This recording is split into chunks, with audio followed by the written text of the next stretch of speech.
Hi, we're here with Harold Puff, longtime magician, and it's a delight and pleasure to be with you tonight, Harold. Harold, thank you so much for allowing us to come into your home and talk with you and chat with you. Let's take a few minutes and just get to know about who Harold Puff is and how he got interested in magic. So you told me you were 96? Well, he's on next month. You'll be 97 next month? No, I'm 95 now. Next month I'll be 96. 96, okay. So you're doing very good for 96. So when did you get interested in magic?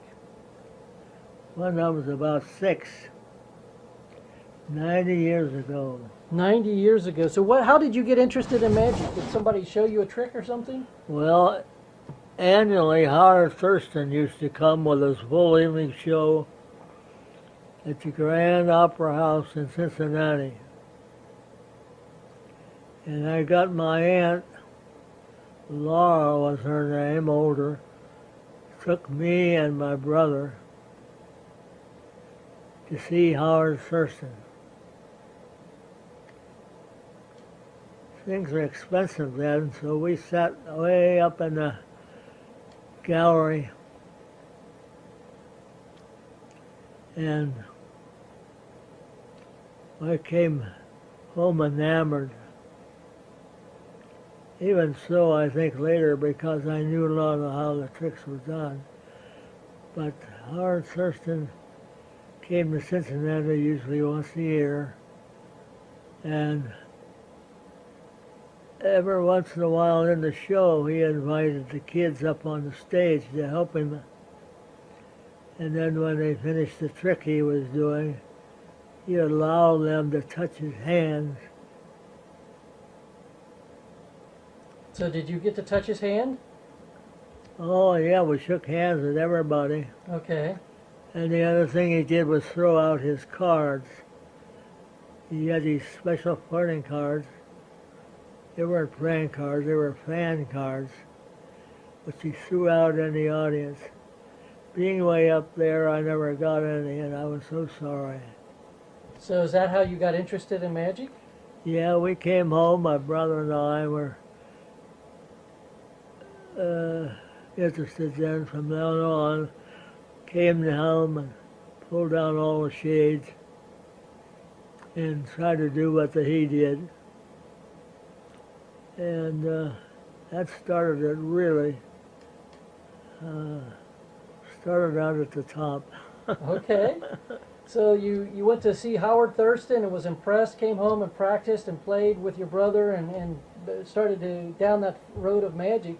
So then you started performing. Did you, what was your favorite trick, or when did you first do a show? How old were you when let's you did take a show? it on from there while we're on Thurston. The following year, my father's cousin, who was treasurer of the Aaron's Fox Fire Engine Company. You ever hear of them? No, Aaron's I haven't. That's Fox. going back a couple years. This is 1926, I think. Okay. I wasn't even thought of at that time. Okay, so you Well, go ahead. he invited my brother and me to go the following year. We thought we'd sit way up there in the gallery. As it turned out, we were in the 8th row on the aisle seats.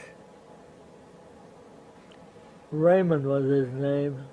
The Great Raymond? Great Raymond, yeah. But he took us to that show, and it seemed to me it was the next year too. It was got to be 2 in a row. And when Howard Thurston threw his cards out this time, they only went about halfway up the audience. So I scrambled around and picked up what I could from the aisle that were just lying dormant. And I caught a few myself. Same shake your hand, and a little coin he gave to everybody. So that was the beginning, and I took it on from there. So what kind of tricks did you do? Did you do close-up tricks, or did you go into Well, stand-up, or any illusion, or what did you like to do? when I came home, I was interested in the levitation of a handkerchief. We turned down all the shades, hooked up the wires and everything, and I started doing card tricks. Howard Thurston had a cheap 50-cent paperback, How to Do Card Tricks by Howard Thurston. I bought one of those, and I practiced.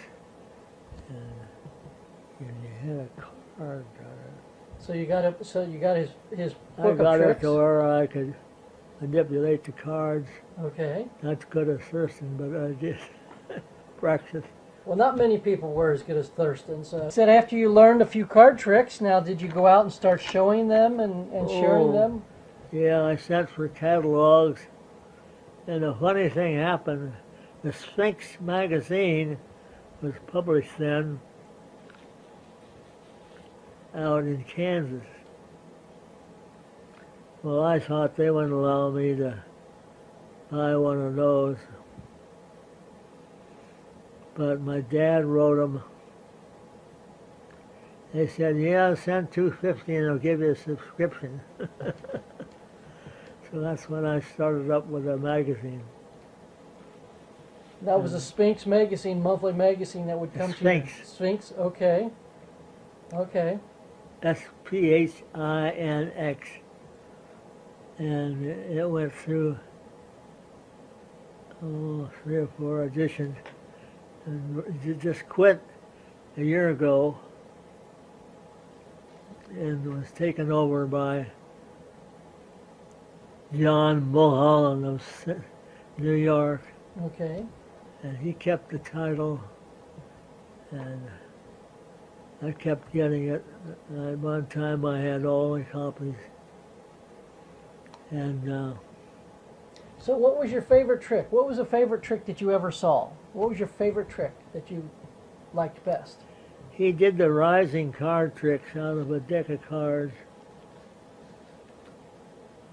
Seemingly there was no attachment, of course. He would shuffle his cards, folded there. Somebody would name a card, and he'd say, the Ace of Clubs, rise, which it would follow his hand up like this, and then he'd go away, leaving the card suspended there in space. And that was Thurston, or who did that one? Thurston. Thurston did that one? Okay. Now, as you learned magic and did magic yourself, what was your favorite trick that you used to do? Well, my dad took me to Canada one time when there was a amusement store there, I guess you'd call it. Sold tricks, on the side. And I bought the egg bag. You know about an egg bag trick? I know what an egg bag I is. still have it, Okay. yeah. So the egg bag was one of your favorites? One of my favorite tricks. Okay. And the vanishing wand was another one that Thurston didn't do, but I saw one other magician do it, and I purchased that one too. And the first show I gave was at a standing show, I guess you'd call it, was at my church.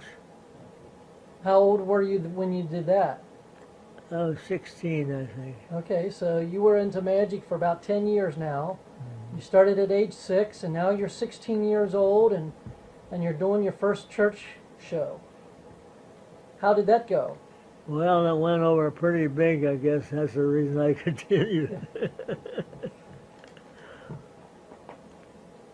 So, I went over big with it was a church show and all the families were there. Regular church night. So did you go into the service? Did you ever go into the service, military or any? You're getting way ahead, but Okay, go ahead. that's all right. So you're 16 and you did your first show. Well, tell me a little bit more about what happened after that. Well, I still continued to be in magic and met John Brown. You probably know him. Okay. And he inveigled me to join the Cincinnati chapter, SAM. So the SAM was your first club that you joined? You had to be a certain age, seems to me. It was harder to get in back there. You had to go through a secret order type of thing and do a trick or two to be approved by the committee, which I did, and I joined. And I'm a member ever since. So you're still an active member? Well, I mean, you're still a member? Still a member, Still a and member. that's 19. Well, I was a senior in college. I was up here in Miami, but I went down there and joined. And Bill Brewery was, I think, well, his was a meeting place one of those years. So did you and Bill Brewer become friends? Oh, we became good friends, yeah, Brewery. And I, and his mother was a very good friend of his and me too. And she finally died, but Bill Brewery was a lawyer, you know, and he gave it all up and went into the magic business. Had a shop there, and he did a lot of pretty big shows. Did you ever help Bill in any of his shows? Not really. He bought Blackstone's tux. He was a short-sized about Blackstone's size, and so, well, he wore his tux at one of his shows, did his whole show there locally. And Bill just hung on and hung on. Wonderful act. And Roy did pretty good with it, making rings and the whole works. How long do you want me to go on? Well, no, we're fine. It sounds like you're probably, you went to college at Miami up here, and what did you study? Well, if you want to get into education, I went into the service, like you said. I was at Western College as purchasing agent. I was right in Cincinnati, but I got this job as purchasing agent Okay. with an interview. And,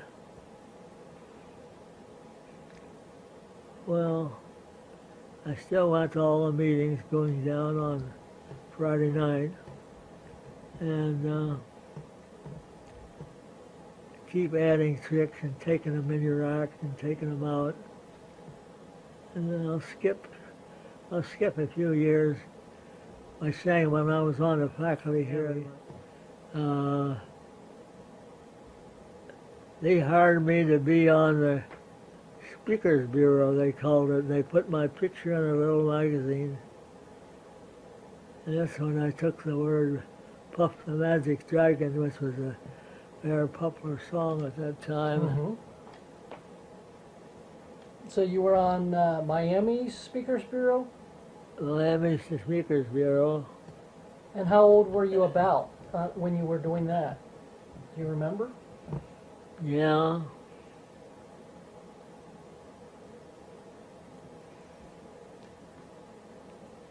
Well, A young man at that time? oh yeah, I just started teaching. I see. What did you teach? Business administration it's called, but it was really in the management and personnel department. Okay. And how long did you teach?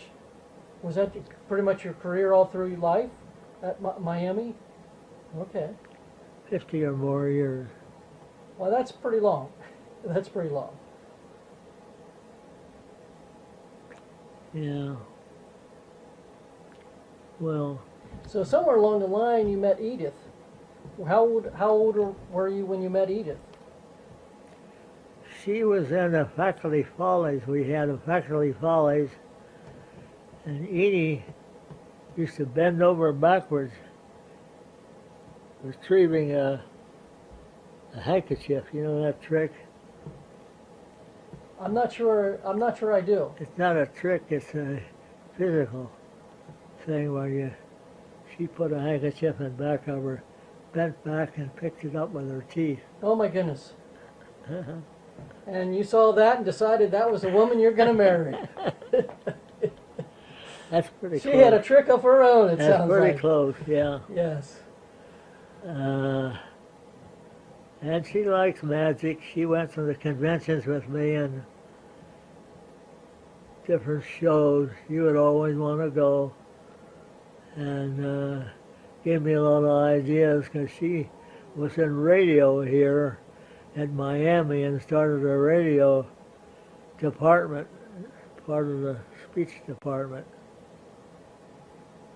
English was her major, which she taught, and part of that was radio. Now, did you ever go on to her radio program and talk? No, never did. I did once when I was at Western College, made me their purchasing agent, and I was on the local broadcast. So, I don't know. Now, did you said that you were talking about Bill Brewy for a few moments ago.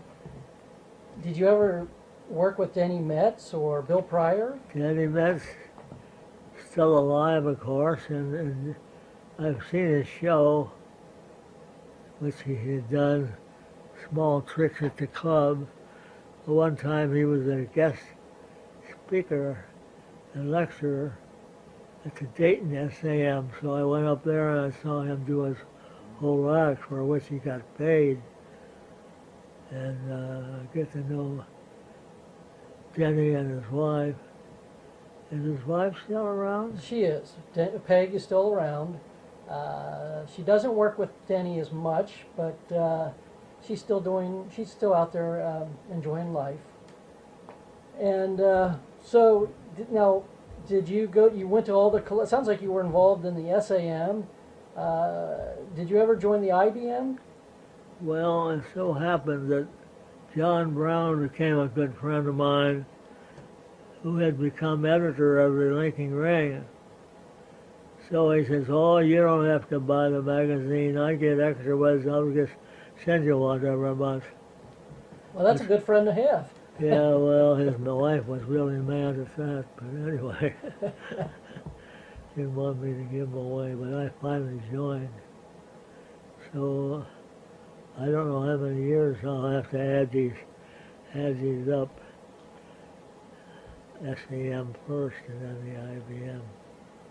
So now, when you did magic, did you pretty much stay with like stand-up magic or close-up magic, or did you Pretty do much anything? stand-up magic. Okay. Back in those days, you did mostly stand-up magic, like you say. Close-up magic wasn't around then. Close-up magic was pretty much called parlor tricks, which you would show a friend. Mm-hmm. Mm-hmm. But you had to have an act, and that's what I try to work on, a 30-minute act. And Well, we just wanted to touch base on a lot of different things. So thank you very much, Harold. Thank you very much.